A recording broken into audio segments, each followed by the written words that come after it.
Praha dari kelas HTN 4E jurusan Hukum Tata Negara Fakultas Syariah UIN Sultan Maulana Hasanuddin Banten.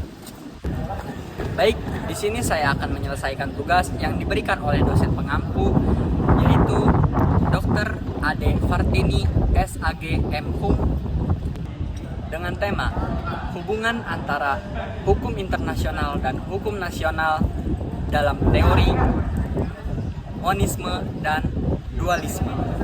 Sebelumnya saya akan menjelaskan terlebih dahulu apa itu hukum internasional dan apa itu hukum nasional. Jadi hukum internasional ini adalah sekumpulan aturan dan asas yang mengatur hubungan antar negara serta subjek hukum internasional lainnya. Sedangkan hukum nasional itu adalah peraturan yang berlaku eksklusif dalam bidang suatu negara yang berdaulat. Jadi hukum internasional ini berfokus pada urusan di luar negeri. Sementara hukum nasional ini dia yang mengatur urusan dalam negeri.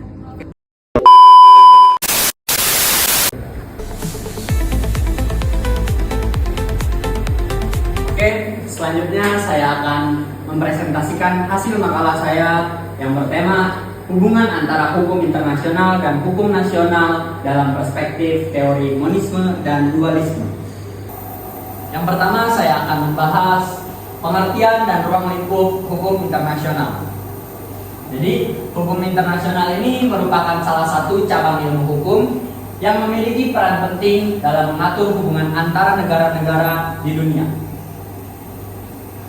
Keberadaan hukum internasional muncul sebagai akibat dari kebutuhan masyarakat internasional untuk menciptakan ketertiban dan keteraturan dalam hubungan antar negara.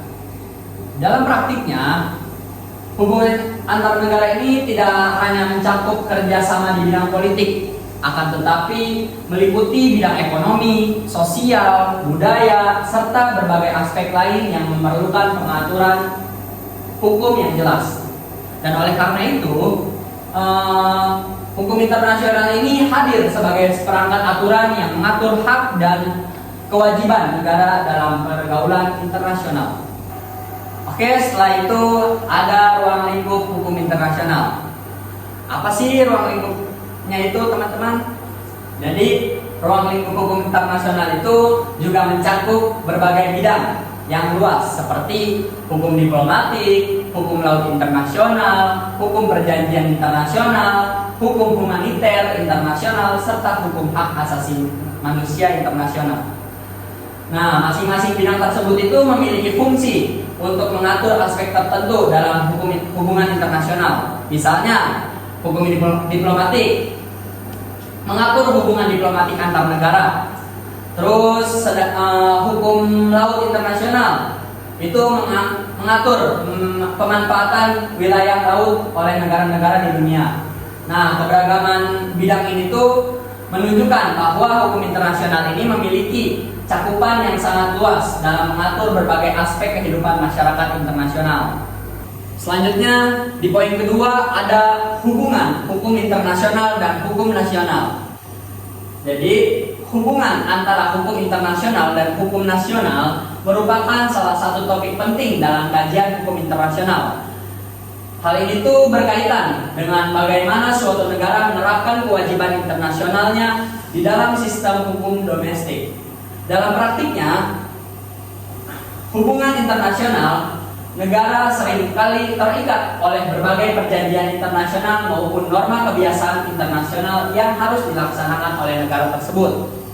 Namun demikian, pelaksanaan kewajiban internasional tersebut sering kali harus disesuaikan dengan sistem hukum nasional yang berlaku di masing-masing negara.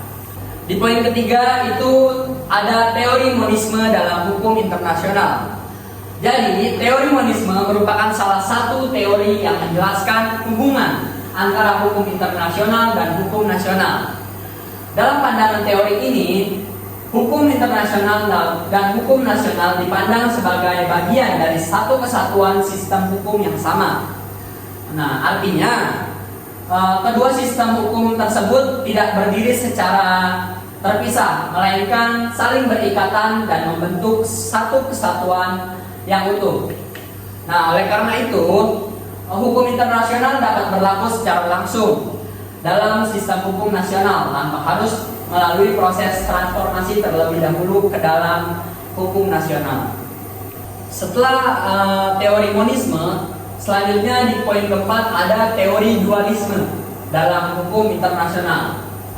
Nah, selain teori monisme, dalam kajian hukum internasional juga dikenal teori dualisme yang menjelaskan hubungan antara hukum internasional dan hukum nasional.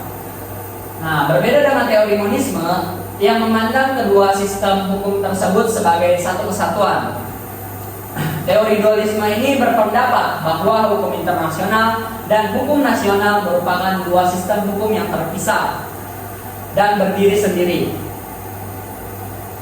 Lalu kedua sistem hukum tersebut itu memiliki ruang lingkup, subjek, serta sumber hukum yang berbeda sehingga tidak dapat disatukan dalam satu sistem yang sama.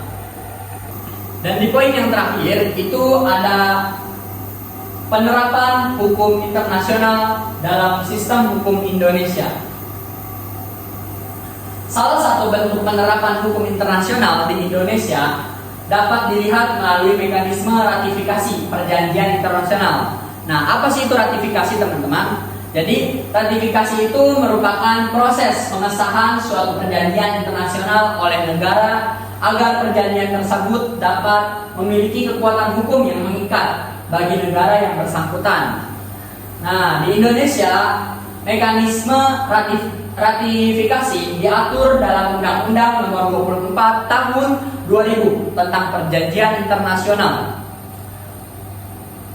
Undang-undang tersebut mengatur bahwa perjanjian internasional tertentu harus disahkan melalui undang-undang, sementara perjanjian internasional lainnya dapat disahkan melalui keputusan presiden atau peraturan presiden.